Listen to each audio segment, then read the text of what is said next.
मार्च 2004 जम्मू कश्मीर के शोपियान में बर्फ से ढकी पहाड़ियों में एक घर था। बाहर बर्फीली हवा चल रही थी। मिट्टी के चूल्हे के ऊपर घेवा बन रहा था। उसी चूल्हे के पास जवान लड़का बैठा था जिसके कंधे पे AK-64 बंदूक थी। बहुत बड़े उसके बाल थे। उसका नाम था इफ्तिकार भट्ट। उस घर में 2 आदमी बैठे थे।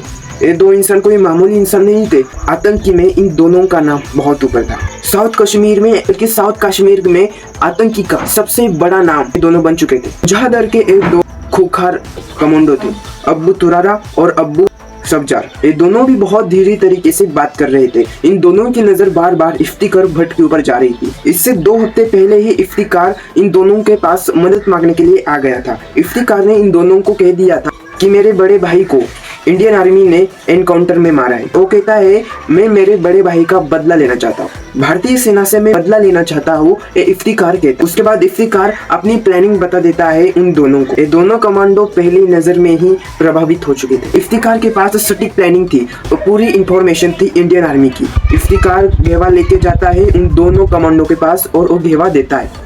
तीनों चुपचाप घेवा पीने लगते हैं। अब्बू तेराह के मन में एक विचार चल रहा था कि इफ्तिकार हमें धोखा भी दे सकता है। इसलिए अब्बू तेराह जाता है इफ्तिकार के पास और आंख में आंख डाल के पूछता है आखिर तुम कौन हो। उसके बाद इफ्तिकार कहता है कि अगर आपको मेरे ऊपर भरोसा नहीं है तो आप ये बंदूक लीजिए और मुझे गोलियां मार दो। उसके बाद अब्बू तेराह वो बंदूक लेता है और उस बंदूक का निशाना सीधा वो इफ्तिकार के पास करता है। उसके बाद अब्बू तेराह जो है वो इम्प्रेस हो जाता है इफ्तिकार से। उसके बाद अब्बू तेराह अपनी बंदूक नीचे करता है। उसके बाद 2 मिनट के बाद 2 गोलियां की आवाज आती है और वो गोलियां चला देता है इफ्तिकार। इफ्तिकार ने अब्बू तेराह और अब्बू सब्जार के ऊपर और वो गोलियां चला देता है। इन 2 कमांडो की वहां पे मौत हो जाती है। लेकिन दोस्तों ये इफ्तिकार आतंकी नहीं था, ये इफ्तिकार इंडियन कमांडो था। इफ्तिकार जो है वो फेक नेम है। इसका असली नाम है मेजर मोहित, एक इंडियन कमांडो है। ऑपरेशन में इन 2 कमांडो को मार देता है। एक कहानी है दोस्तों एक ऐसे बंदे की जिसने बहुत स्ट्रगल किया और स्ट्रगल करने के बाद मोहित शर्मा को लोग अब हीरो कहते हैं। धुरंधर रिवेंज में दोस्तों आपने रणवीर सिंह को देखा होगा। रणवीर सिंह असल में एक कैरेक्टर में थे। धुरंधर की असली कहानी, असल का धुरंधर आखिर कौन था, कहाँ से बिलोंग करता है और इस धुरंधर ने ये ऑपरेशन को सक्सेसफुल कैसे कर दिया। चलिए दोस्तों आज के इस वीडियो में जानते हैं। 13 जनवरी 1978 को मोहित शर्मा के पापा पंजाब बैंक में काम कर रहे थे। सुशीला शर्मा जल पोर्ट में काम करती थी। मोहित शर्मा के भाई का सपना था मैं एयरफोर्स में जाऊंगा।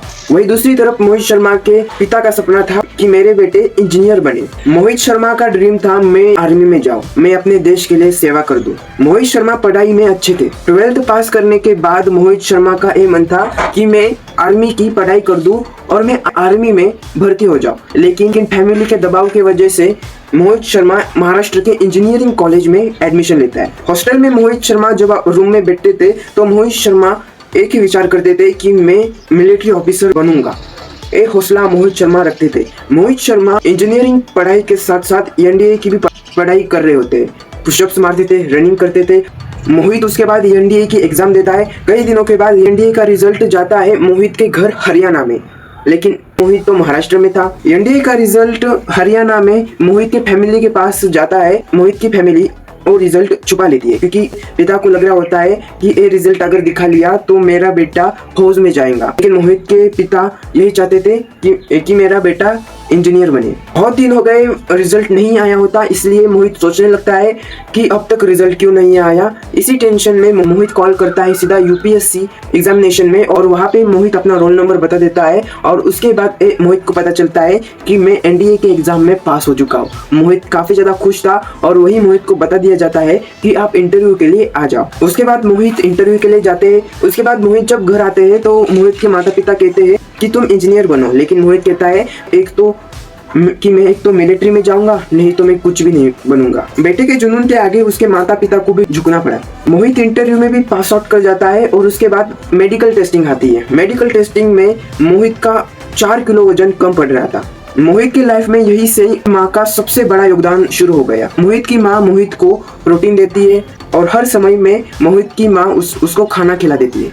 4 हफ्तों में मोहित का वजन 8 किलो बढ़ जाता है। उसके बाद मेडिकल भी क्लियर हो जाता है। उसके बाद मोहित जो है वो पुणे में ट्रेनिंग के लिए जाते हैं। उस ट्रेनिंग में बॉक्सिंग होती है, सवारी होती है, स्विमिंग भी होती है। मोहित को ट्रेन किया जाता है। 11 दिसंबर 1999 को चेन्नई में 5वें बटालियन में सेकेंड लेफ्टिनेंट के रूप में पोस्ट मिल जाता है। उसी रात मोहित के दोस्त जल्लोष मना रहे थे। उसका दोस्त मोहित को पूछता है कि तुम पोस्टिंग कहाँ पे करना चाहते।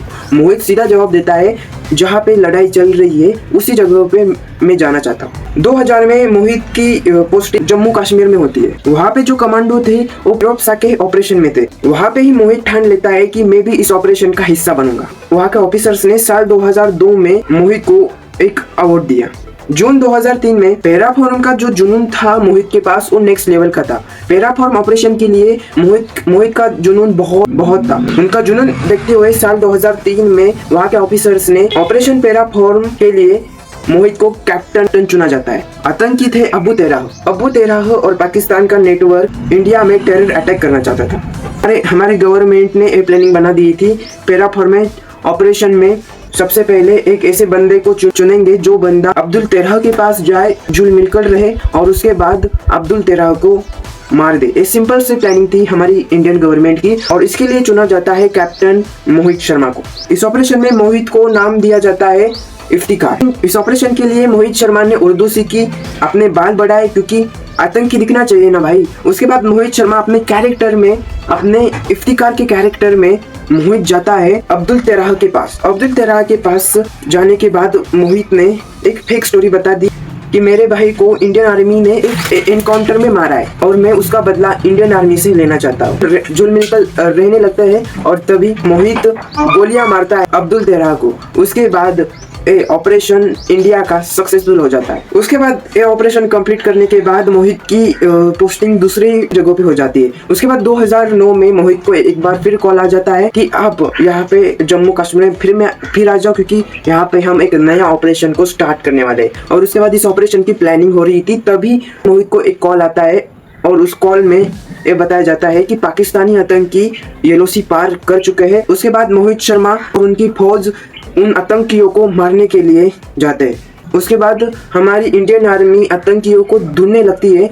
वो आतंकी मिल भी जाते हैं हमारे इंडियन आर्मी को। उसके बाद फायरिंग स्टार्ट हो जाती है। इसी बीच में दोस्तों हमारे इंडियन आर्मी की तरफ से 8 कमांडो शहीद हो जाते हैं। इनके साथ साथ दोस्तों मोहित शर्मा जो इस ऑपरेशन के कैप्टन थे, मोहित शर्मा की भी इसी ऑपरेशन में मौत हो जाती है। लेकिन दोस्तों हमारे इंडियन आर्मी ने 17 आतंकियों को मार लिया होता है। तो दोस्तों सैल्यूट है हमारे इंडियन आर्मी को, सैल्यूट है मोहित शर्मा को। दोस्तों अगर ये वीडियो आपको इन्फॉर्मेटिव लगी तो प्लीज एक लाइक करिए, शेयर करिए, सब्सक्राइब करो भाई प्लीज ऐसे वीडियोस के लिए।